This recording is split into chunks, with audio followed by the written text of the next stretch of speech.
Soybean के भाव में काफ़ी ज़्यादा गिरावट हमें देखने को मिल रही है।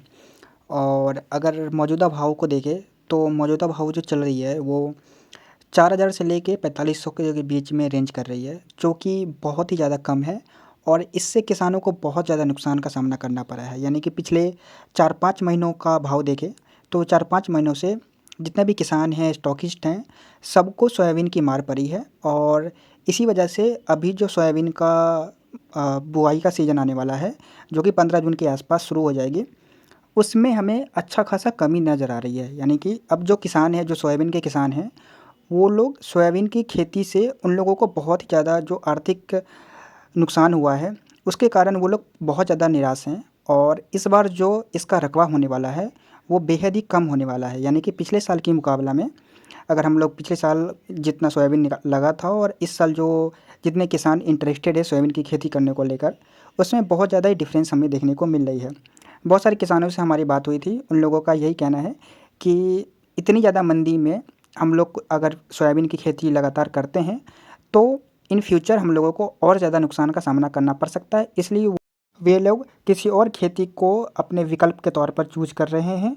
और सोयाबीन के जो रकबा है उसमें हमें बहुत ज़्यादा ही गिरावट देखने को मिल सकती है। तो अभी जो गिरावट चल रही है, इसको लेकर के हम थोड़ी-सी इसकी तेज़ी मंदी को समझने की कोशिश करेंगे। और इस गिरावट के पीछे की जो स्टोरी है, गिरावट क्यों आई है और क्या आगे इसके भाव में कुछ हमें उछाल देखने को मिल सकता है, उसके बारे में थोड़ा-सा चर्चा करने की कोशिश करते हैं।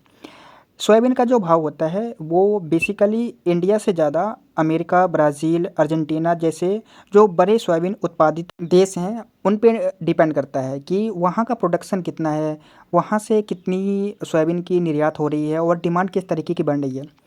तो पिछले 5-6 महीने से या फिर जब से ट्रम्प की सरकार आई है, तब से जो एक्सपोर्ट की पॉलिसीज़ हैं, जो इम्पोर्ट की पॉलिसीज़ है, वो काफ़ी चेंजेज़ होती रही है। यानी कि कभी ड्यूटी लग जाना, कभी ड्यूटी का हट जाना। तो इस कारण हुआ क्या है कि जो सोयाबीन का एक्सपोर्ट था, उस पे बहुत ज़्यादा ही इफ़ेक्ट देखने को हमें मिला। दूसरी ओर इन सभी देशों में जो सोयाबीन का उत्पादन था, वो काफ़ी ज़्यादा हमें देखने को मिली थी। तो सोयाबीन का प्रोडक्शन ज़्यादा था, मंडियों में आवक ज़्यादा आ रही थी और डिमांड हमें पूरी तरीके से कमी नज़र आ रही थी। इस कारण पूरी जो सोयाबीन की मार्केट थी, वो टूट चुकी थी और मार्केट में अच्छा खासा गिरावट हमें देखने को मिला। तो इन सभी बातों की वजह से सोयाबीन का जो मार्केट था वो इंटरनेशनल लेवल पे, इंटरनेशनल मार्केट्स में काफ़ी ज़्यादा गिरावट के साथ बना हुआ पिछले 4-5 महीने से हमें दिखा है। तो जब तक इसके एक्सपोर्ट पॉलिसीज़ में कोई कन्फर्मेशन, क्लियरिफिकेशन नहीं आती है, तब तक मार्केट में इसी तरीके की पोजीशन हमें देखने को मिल सकती है। भारतीय मार्केट की बात करें तो भारतीय मार्केट में भी सोयाबीन का जो भाव है वो अपने एमएसपी से काफ़ी नीचे चल रही है। जो एमएसपी है वो तो है ही पहले से कम है। उस एमएसपी भाव पर भी किसानों को कुछ ख़ास मुनाफ़ा या कुछ ख़ास प्रॉफ़िट देखने को नहीं मिलती है। बट जो अभी मौजूदा भाव है वो तो एमएसपी से भी काफ़ी कम चल रही है। दूसरी ओर जो सरकार के पास अभी भी सोयाबीन की स्टॉक है वो पड़ी हुई है। सरकार ने स्टॉक किया हुआ सोयाबीन को खुले मार्केट में बेचने से रोका है, लेकिन वो जो स्टॉक पड़ा हुआ है वो अभी भी उनके पास है। तो वो कभी न कभी मार्केट में उतारेंगे, कभी न कभी मार्केट में ही वापस आके सेल करेंगे। तो जब मार्केट में दोबारा से उसकी सेलिंग शुरू होगी, तो हो सकता है कि भाव में थोड़ा-सा और मंदी हमें देखने को मिल सकता है। शॉर्ट टर्म की बात करें तो शॉर्ट टर्म में सोयाबीन के भाव में फ़िलहाल बहुत ज़्यादा तेज़ी हमें देखने को नहीं मिल रही है और इसका जो बाज़ार है ये इसी के आसपास बनता हुआ हमें नज़र आएगा। हालाँकि नीचे में जो इसका भाव है एवरेज प्राइस 4000 एक इसका सपोर्ट प्राइस है, उसके नीचे भी नहीं जाएगी। और ऊपर में जैसे ही मार्केट अगर 5000 के आसपास आती है तो जितने भी स्टॉकिस्ट हैं या फिर जितने भी किसान हैं, वो अपना माल मंडियों में लाना शुरू कर देंगे। उससे आवक बढ़ेगी और वापस से मार्केट में प्रेशर होता हुआ दिखेगा और मार्केट इसी रेंज के आसपास में चलता हुआ दिख सकता है। जब तक इसकी एक्सपोर्ट पॉलिसी पे कोई परफेक्ट क्लियरिफिकेशन नहीं मिलती है या फिर जो इंटरनेशनल मार्केट्स हैं वहाँ पे इसकी एक्सपोर्ट अगर अच्छे खासे पैमाने पे नहीं देखी जाती है, क्योंकि सबसे ज़्यादा जो अमेरिका से इंपोर्ट करती है सोयाबीन वो है चीन। चीन का मार्केट सबसे बड़ा मार्केट है सोयाबीन इंपोर्ट करने का। तो सोयाबीन अगर अमेरिका से इंपोर्ट बहुत कम की जाती है तो हो सकता है मार्केट में इसी तरीके का बाज़ार हमें पूरे अगले सीज़न तक देखने को मिल सकता है। बट ऐसा होगा नहीं, कुछ ना कुछ मार्केट में इसकी एक्सपोर्ट पॉलिसी चेंजेज़ होगी और मार्केट कुछ ना कुछ सुधार की तरफ भी जाएगा। पर उसके लिए हम लोग को थोड़ा वेट करना पड़ेगा जब तक कि मार्केट में पूरी तरीके से इसकी जो डेटा है, इसकी जो एक्सपोर्ट पॉलिसीज़ है, उस पे कोई ठोस कदम या ठोस निर्णय नहीं लिया जाए।